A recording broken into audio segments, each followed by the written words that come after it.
네, 이 시간에는 마음을 치유받다라는 제목을 가지고 함께 말씀을 나누도록 하겠습니다. 사실은 설교를 이미 박용희 집사님이 다 하신 것 같아요. 제가 설교 준비한 거를 찬양 끝나고 그 멘트 하시면서 한마디로 다 정리를 하셨어요. 그러니까 저는 그거를 길게 얘기하려고 합니다. 길게. 결론은 저거예요. 아시겠죠? 오직 예수뿐이다. 결론은 그겁니다. 그것만 적어가시면 되고요. 저는 길게 한번 말을 해보도록 하겠습니다. 여러분, 어린 시절에 가정이나 사회, 자기가 속한 공동체에서 인정받지 못하고 자라난 사람들 삐뚤어질 수 있다라는 것이 뭐 심리학이나 또 어떤 그 교육학 이런 학문의 기본 개념입니다. 누구도 부인하지 않을 거예요. 그래서 우리가 뭐 맹모 삼천지교에 대해서 얘기도 하고요. 뭐 존 로크의 백지설 이런 것들도 우리가 예를 들어서 이런 이론을 설명하고 합니다. 그래서 어떤 학자들은 이런 인간의 모습들을 우리의 본성에 내재되어 있는 것이다 라고까지 얘기를 하고 있어요. 제가 정말 재밌게 봤던, 한 6번 넘게 봤던 것 같아요. 글래디에이터라는 영화가 있습니다. 그 영화에 아버지 황제 아우렐리우스가 있는데 그 아들이 코모두스예요. 코모두스인데 아버지에게 인정을 받지 못합니다. 아마도 아버지 옆에 너무나 탁월한 신하들이 있었고 그 중에 한 명 대표적인 총애를 받는 신하가 막시무스라는 장군이 있었죠. 그래서 그 장군이 눈에 보여서 또 코모두스의 어떤 포악함을 알고 있기 때문에 왕위를 코모두스에게 물려주려 하지 않아요. 그래서 이 코모두스라는 아들은 계속해서 아버지의 인정을 받지 못합니다. 그래서 이 코모두스가 이제 막시무스에게 이 권한이 넘어가고 막시무스를 통해서 이제 왕정이 아닌 공화정으로 이제 이전하려는 그런 아버지의 계획을 듣게 되고, 그래서 이제 아버지를 죽여야겠다. 그래야 내가 이 황제의 자리를 물려받을 수 있겠구나라는 생각을 하게 되죠. 그래서 아버지를 죽이게 되는데 그 아버지 죽이기 직전에 이 코모두스가 하는 말이 있어요. 그 말이 뭐냐면, 내가 아버지에게 인정받기 위해서, 아버지의 눈에 들기 위해서 정말 많은 노력을 했다는 거예요. 정말 많은 노력을 했는데 아버지는 나를 인정해 주지 않았다라고 얘기하고 아버지를 죽이죠. 그리고 황제의 자리에 오릅니다. 그런데 그 인정 욕구가 사라졌을까? 사라지지 않았어요. 그 영화에서 보면 그 코모두스, 황제가 됐는데도 불구하고 인정받기를 원해요. 누구에게요? 백성들에게 인정받기를 원해요. 그래서 인정 욕구가 아버지를 죽이게 했고 인정 욕구가 자신을 파멸로 이끌어갑니다. 백성들에게 인정받고 싶은 거예요. 그래서 이 막시무스가 우여곡절 끝에 검투사 경기에 왔고 그 사람이 막시무스라는 걸 알게 되죠. 그래서 굳이 자신이 그 싸움에 끼어들지 않아도 되는데 자신이 그 검투 경기에 끼어들어요. 그리고 막시무스에게 죽임을 당하게 됩니다. 그게 그 영화의 내용이에요. 우리의 심리를 아주 잘 반영했다고 생각해요. 황제의 자리에 오른들, 아무리 높은 자리에 오른들 우리는 그 인정 욕구를 포기할 수 없죠. 그래서 이 인정 욕구, 그래서 오늘 본문에 나오는 이 삭개오가 바로 그와 비슷한 인물이에요. 우리가 영화로 보았던 이 코모두스, 인정 욕구를 받지 못해서 어릴 적부터 성격이 삐뚤어져 버린 그런 사람의 한 모습으로 오늘 삭개오가 등장하게 됩니다. 여러분, 오늘 좀 영적 상상력을 좀 발휘하시기를 바라요. 오늘 이 삭개오에 대한 묘사는 매우 간략하게 되어 있는데 함께 그 말씀을 따라가다 보면 아마도 이러한 유추가 좀 수긍이 되리라 생각이 됩니다. 여러분, 삭개오의 가장 큰 특징은 뭡니까? 우리가 다 알고 있는 삭개오의 특징은 키가 작다는 것이죠. 여러분, 키가 작다. 지금 이 시대에도 사실은 키가 작다는 건 컴플렉스예요. 그래서 160이냐 159냐에 따라서 사람들이 엄청나게 많은 돈을 투자하곤 한답니다. 어떤 철심을 박아서 키를 키우기까지 할 정도로 그런 고통, 그런 불편을 감수할 정도로 이 키가 크는 걸 원해요. 부모들도 마찬가지죠. 내 자녀가 키가 컸으면 좋겠다. 그런데 지금보다 남성성이 훨씬 더 강조되던 그때에, 지금이야 전쟁터 나가면 방아쇠 당길 힘만 있으면 전쟁할 수 있죠. 그런데 그때는요, 방패도 들어야지, 창도 들어야지, 칼도 차야지, 그 다음에 자기가 먹을 식량 매야지, 또 텐트 매야지. 여러분, 그래서 힘 있는 사람이 대접받던 시절이었습니다. 농사 지으려면 힘이 필요했어요. 소라도 모으려면 힘이 필요했어요. 건강했어야 됐어요. 지금보다 훨씬 더 남성성이 강조되던 시절이었어요. 그런데 그 시절에 키가 작다? 보통 작았다면 이렇게 기록하지 않았을 것 같아요. 보통 작았다면. 아마도 다른 사람보다 한 20cm 이상은 작지 않았을까. 누가 봐도 작네 라고 얘기할 정도로 작았던 사람이 아니었을까라는 생각을 해봅니다. 그래서 그의 콤플렉스가 어떻게 발현이 되느냐. 여러분, 그가 택한 직업도 그 콤플렉스에 기인한 것이 아닐까요? 여러분, 그가 택한 직업은 세리라는 직업이었어요. 여러분, 세리라는 직업은 나중에 더 자세히 설명하겠지만 유대인들이 경멸하는 직업이었습니다. 그런데 세리라는 직업을 택했어요. 왜요? 부자 되기 위해서. 부자 되기 위해서요. 왜냐하면 이런 육체적인 모습으로는 자신을 어필할 수 있는 방법이 없어요. 길이 없어요.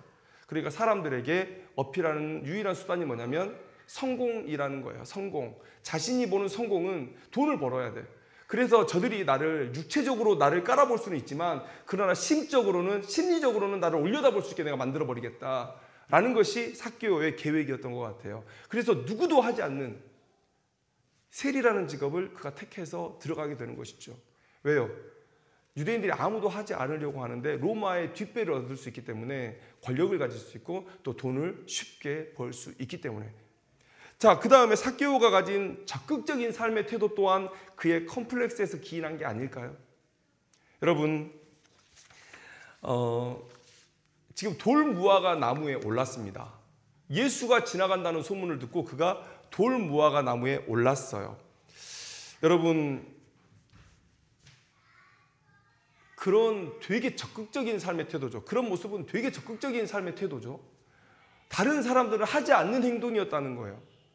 돌무화과에 아이들 정도나 올라갔을까? 그런데 그는 나이 들었어요.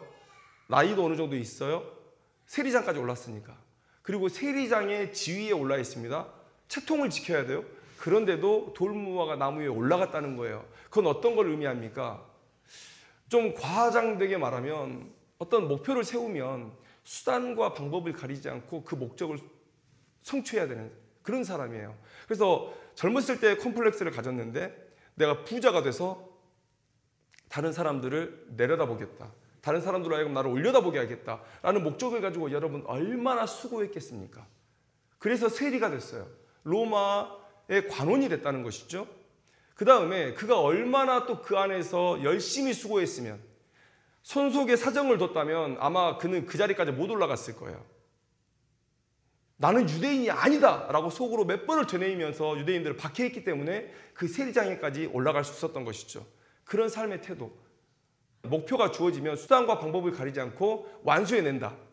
오늘 이 돌무화과 나무에 올라간 이 모습도 어떤 사람은 예수를 보기 위한 어떤 영적인 열심? 그런데 그렇게 생각하기가 쉽지 않은 게 뭐냐면 3절 말씀을 보면 그가 예수께서 어떠한 사람인가 하여, 그러니까 아직 예수님의 정체에 대해서 잘 모를 수도 있고요. 아니면 들었지만 의심하고 있는 상태일 수도 있다는 거예요.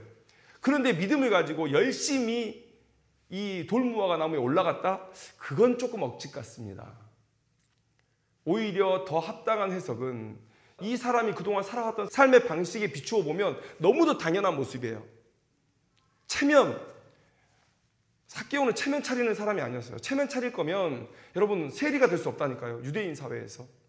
체면 차리지 않는 사람입니다. 자신이 목표한 바는 반드시 수단과 방법을 가리지 않고 적극적으로 이뤄냈던 사람이에요. 예수를 봐야 된다? 그러면 돌무화과 나무에 올라서라도 채통을 다 버려서라도 봐야 되는 사람이에요. 그런 사람인 거예요. 키가 작다라는 컴플렉스가 그런 모습을 만들어냈다는 것이죠. 여러분, 어떤 사람이 되는가는 유전적인 요인도 있지만 그렇게 환경적인 요인도 있는 것입니다. 그렇게 내가 받아왔던 마음의 상처가 나를 조금은 삐뚤어지게 만들 수 있는 거예요. 그래서 오늘 우리가 삭개오의 얘기를 한번 요약해 본다면 이런 거죠. 삭개오는 키가 작은 컴플렉스를 가지고 있었고 그래서 인정 욕구를 충족받지 못한 사람이에요. 그런데 그가 육체적인 컴플렉스로 인해서 자포자기하지 않고 인생이 흘러가도록 그렇게 내버려 두지 않고 적극적으로 자신의 삶을 변화시키고 사람들의 인정을 받고자 노력했던 거예요. 물론 그것이 옳은 방법은 아니었을지라도 삭개오의 마음 가운데는 그런 욕구가 있었다는 거예요. 그런 삭개오가 적극적인 삶의 태도를 가지고 돌 무화과 나무에 올랐던 거예요. 그런 적극적인 삶의 태도가 남들이 원치 않는 직업, 남들이 경멸하는 직업을 갖게 했고, 그리고 세리장까지 올라가게 했고, 그리고 오늘 돌 무화과 나무에 올라가는 일까지 하게 했다는 거예요. 이렇게 보는 것이 매우 합리적인 추론일 것입니다.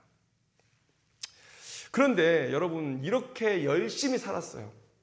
사람들이 나를 우러러보게 하겠다라고 열심히 살았습니다. 그런데 그의 인정 욕구가 채워졌습니까? 사람들의 평가를 한번 들어보세요. 예수님께서 삭개오의 집에 들어가서 유하겠다라고 말씀하시고, 그리고 예수님께서 삭개오의 집에 들어가실 때 주변 사람들이 뭐라고 얘기했냐면 7절 말씀을 보면 뭇 사람이 보고 수군거려 이르되 저가 죄인의 집에 유하러 들어갔도다 하더라. 누가 봐도 너무나 큰 부자입니다. 사회적으로 좀 인정을 받을 만한 그런 지위에 올랐어요. 그런데 그는 여전히 사람들 중에 죄인이었어요. 그런데 그는 세리장이에요. 바울이 자신을 이렇게 소개하죠. 죄인 중에 내가 괴수라. 이 삭개오가 이 말이 가장 어울리는 사람이 아닌가 싶어요. 세리도 죄인인데 그 중에 세리장이에요. 죄인 중에 그가 괴수다. 여러분, 왜 세리라는 직업을 유대인들이 택하지 않습니까? 왜냐하면 지금 로마의 압제 아래 있잖아요. 그래서 로마의 녹을 받는 사람들을 유대인들이 좋아할 리가 없죠. 좋아할 리가 없습니다. 우리 일제시대 한번 생각해 보세요. 일본의 식민지 시대였는데 뭐 시청, 군청에서 일을 하거나 아니면 뭐 일본 순사를 하거나 이런 사람들 좋게 보지 않죠. 왜냐하면 일본을 위해서 일하는 사람이고, 반대로 말하면 우리나라를 수탈해서 일본을 이익되게 하는 사람들인 거예요. 그러니까 이 세리도 그런 사람이죠. 로마의 관원입니다. 그래서 이 유대인들의 주머니를 털어서 로마의 국고를 채워줘야 되는 그런 사람들이에요. 그런데 이 사람들이 정상적으로 일을 하지 않았다. 그래서 그 시절의 기록을 보면 뭐 4-5배는 기본이고요. 많게는 20배까지 세금을 걷어갔다고 얘기를 해요. 그럼 이 20배를 가지고 누구의 배를 불렸을까? 물론 세금은 당연히 로마로 올라갔겠죠. 그리고 내 윗사람, 그 윗사람, 그 윗사람 상납해야 하는 그런 그 재물들이 있었을 거예요. 그리고 또 상당 부분은 자기가 또 취할 수 있었겠죠. 자기가 벌어들이는 이 돈은 내가 세상 사람들, 유대인들에게, 내 민족에게 미움받아도 그걸 잊을 만큼, 상쇄할 만큼의 큰 경제적 보상이었다라는 것이죠. 그렇기 때문에 세리를 하는 거예요. 그래서 항상 가혹한 착취를 했던 사람이 바로 세리들이죠. 그러니까 이런 직업은 사실 쉽게 갖기가 어렵습니다. 그러니까 유대인들이 이 사람들을 싫어해요. 그리고 명백히 죄를 짓죠. 가혹하게 넘치는 세금을 거두지 말라 하셨고, 그리고 누군가에게 뇌물을 주지 말라 하셨어요. 그런 모든 율법에서 어긋난 사람입니다. 포악하고 학정을 베풀고 이런 사람들이죠. 그래서 그는 많은 유대인들에게 죄인이라 이렇게 칭함을 받고 있었고, 그가 어렸을 때 가졌던 사람들에게 인정받고자 하는 그런 욕구, 그게 채워지지 않는 채로 살고 있었던 사람인 거예요. 마음에 상처가 있고 마음에 뻥 뚫린, 채워지지 않는 빈 공간이 있는 그런 사람인 것이죠. 대부분 이런 사람들이 어떻게 반응합니까? 자기의 노력으로는 자기의 삶을 바꿀 수 없으니까 자꾸만 삐뚤어져요. 원치 않는 방향으로 나아간다는 것이죠. 아무튼 삭개오는 이런 사람이에요. 이런 사람이에요. 인정 욕구가 채워지지 않았어요. 어떻게든 채워보려고 했는데 그게 오히려 자신을 죄인으로 나쁜 평판을 얻게 하는 그런 상황으로 몰고 갔죠. 근데 저는 삭개오의 본문을 읽으면요, 이해가 안 가는 부분이 있습니다. 이해가 안 가는 부분이 뭐냐면, 어떻게 이렇게 사람이 갑자기 변할 수 있냐는 거예요. 어떻게 이렇게 사람이 갑자기 변할 수 있냐. 많은 사람들이 그렇게 얘기합니다. 돌무화과 나무에 올랐다. 세리마태 아시죠? 세리마태. 마태를 제자로 부르신 예수님. 세리에 대해서 상당히 좋은 감정을 가지고 계시나? 아마 이 세리장, 이 삭개오도 마태에 대한 얘기를 듣지 않았을까라는 생각이 들어요. 세리를 그렇게 좋게 해주는 유대인의 선생이라면 나도 한번 보고 싶다. 이런 마음으로 올라갔을지는 모르겠어요. 그런데 우리가 3절 말씀에 읽었던 것처럼 예수께서 어떠한 사람인가 하여 아직은 어떤 사람인지 잘 몰랐어요. 그런데 예수님께서 삭개오에게 말씀하십니다. 내가 오늘 너의 집에 유할 것이다. 그 말 한마디를 듣고 삭개오가 얼마나 급격히 변하는지 여러분 한번 보세요. 6절 말씀에 급히 내려와 즐거워하며 영접하거늘 이렇게 얘기하고 있죠. 여기까지는 이해가 돼요. 아니 많은 사람들을 몰고 다니는 유대인의 선생인데 이 사람이 우리 집에 온다니까 영접해야죠. 대접해야죠. 그런데 8절의 말씀이 놀랍습니다. 삭개오가 서서 주께 여짜오되 주여 보시옵소서 내 소유의 절반을 가난한 자들에게 주겠사오며 만일 누구의 것을 속여 빼앗은 일이 있으면 네 갑절이나 갚겠나이다 이렇게 말하고 있다는 거예요. 자, 여러분 오늘 삭개오의 이 8절의 고백은요 율법에도 있지 않은 율법을 상회하는 배상을 하겠다고 지금 말을 하고 있는 거예요. 율법에 4-5배를 갚아야 하는 율법이 있긴 합니다. 출애굽기 22장 1절 말씀에 사람이 소나 양을 도둑질하여 잡거나 팔면 그는 소 한 마리에 소 5마리로 갚고 양 한 마리에 양 4마리로 갚을지니라 이런 율법이 있기는 해요. 그런데 삭개오가 뺏은 것이 물론 그 안에 소도 있고 양도 있을 수 있겠습니다.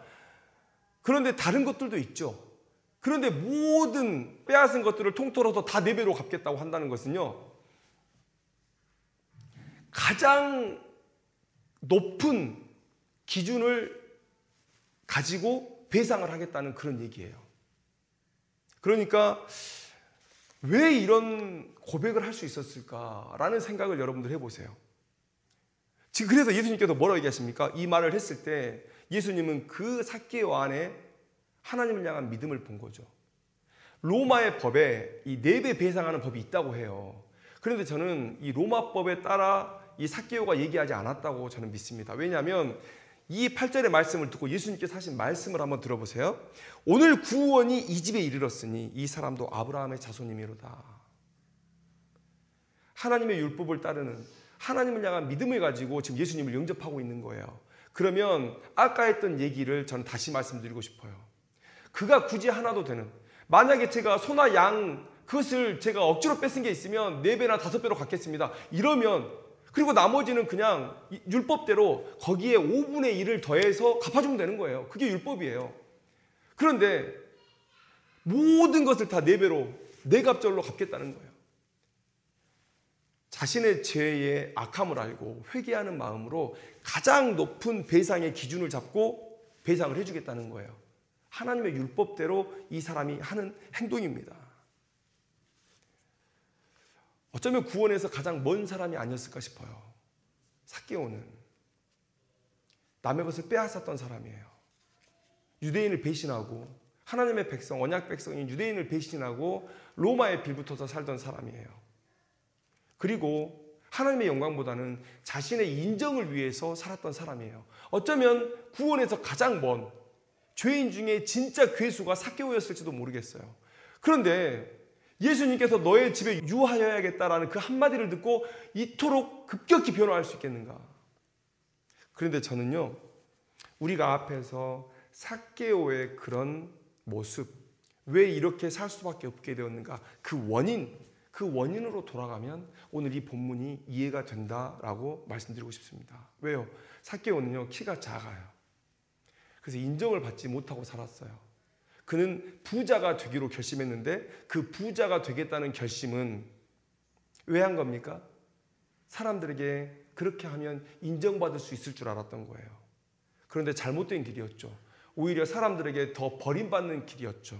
그래서 이 마음이 뻥 뚫려 있는 무엇으로도 채울 수 없는 그런 자리가 남게 된 거예요. 그래서 어쩌면 더 삐뚤어졌는지도 모르겠어요. 에이! 어차피 내 민족에게 버림받을 거 그냥 확실히 버림받자. 그냥 부자나 되자. 그래서 내 권력으로 그들을 찍어 누르리라. 내 눈앞에서는 감히 눈도 한번 못 쳐들게 내가 만들어주겠다. 어쩌면 그런 마음으로 살아냈는지도 모르겠어요. 그런 악독함으로, 그런 포악함으로 그가 로마인의 눈에 들고 세리장에까지 올랐는지 모르겠어요. 그런데 오늘 예수님께서 인정해 주신 거예요.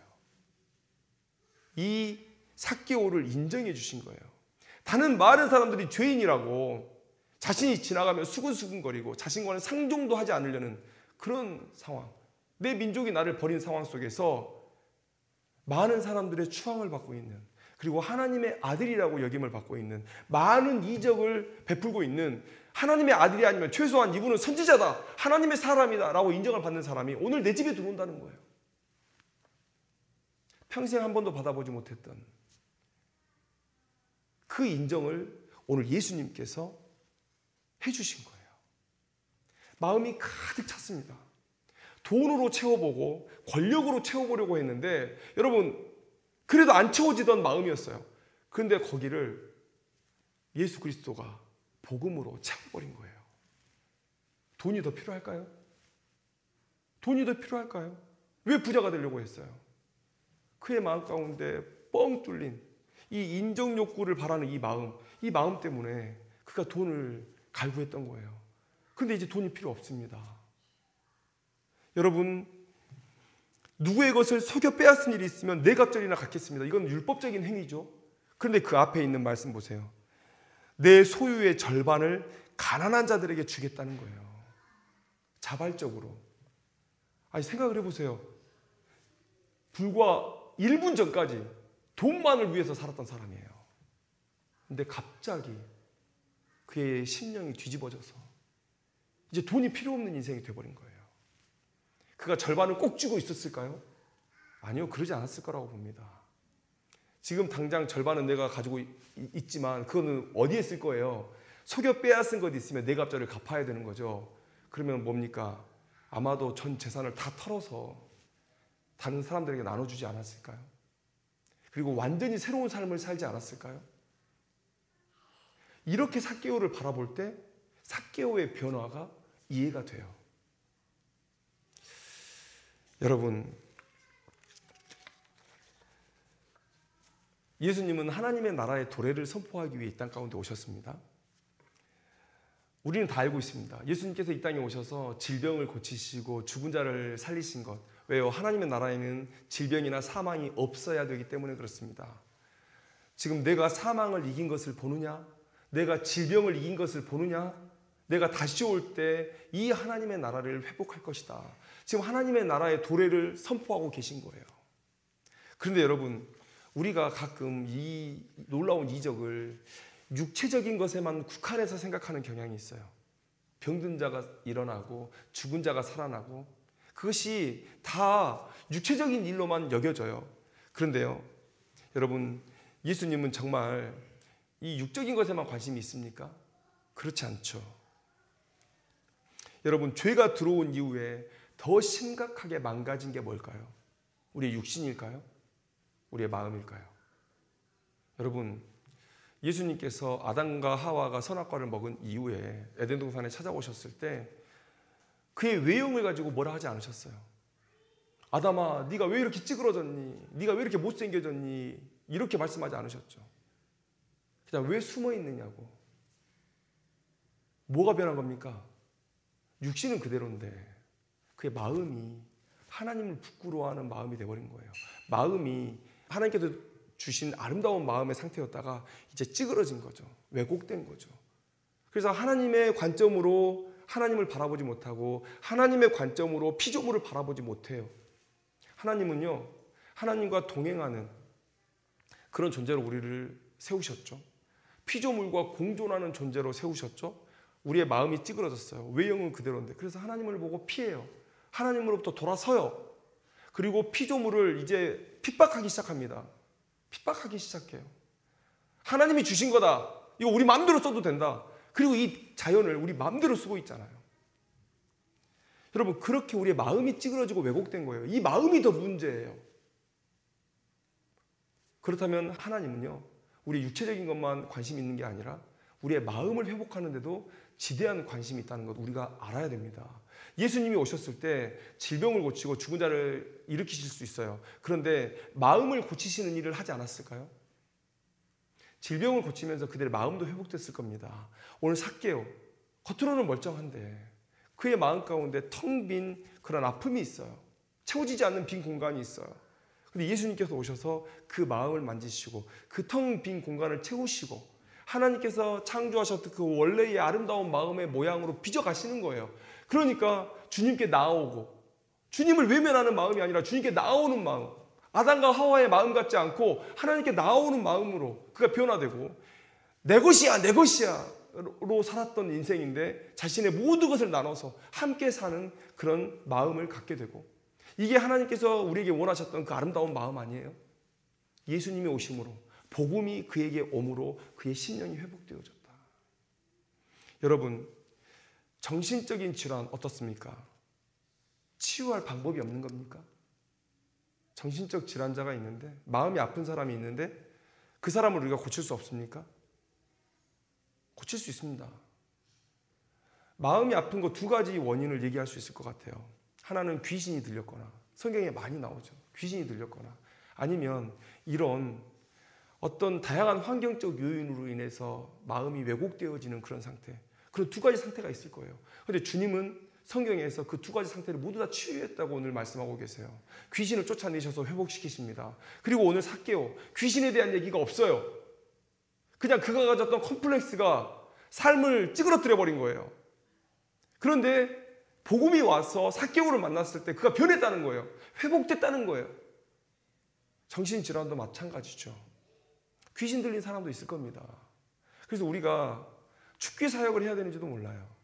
그런데 가정이 혹은 친구가 자기가 처한 상황이 어떤 사고로 아픈 마음을 갖게 되고, 그게 계속해서 치유받지 못하고 찌그러져 버린 상태, 그런 상태에 누가 치유할 수 있습니까? 복음이 치유할 수 있어요. 복음이 치유할 수 있습니다. 그래서 저는 신학자들 사이에 이런저런 논쟁이 있는 문제가 있어요. 자살하면 지옥 가요? 자살하면 지옥 가요? 플라톤의 책에 아마도 소크라테스의 가르침이라고 생각이 돼요. 근데 그 논리를 이용해서 우리가 자살에 대한 얘기를 많이 했죠. 플라톤의 책에 뭐라고 되어 있냐면, 신이 있다면 신이 소명을 줄 때 자살을 소명으로 주겠느냐, 그리고 신이, 이 육신이 신의 소유인데 이 신의 소유를 내 마음대로 처분해버리는 것이 과연 신의 뜻에 합당한 것이냐, 이게 소크라테스의 말인 것 같아요. 그래서 플라톤의 책에 기록이 되어 있습니다. 이 논리로 많이 설명을 했어요.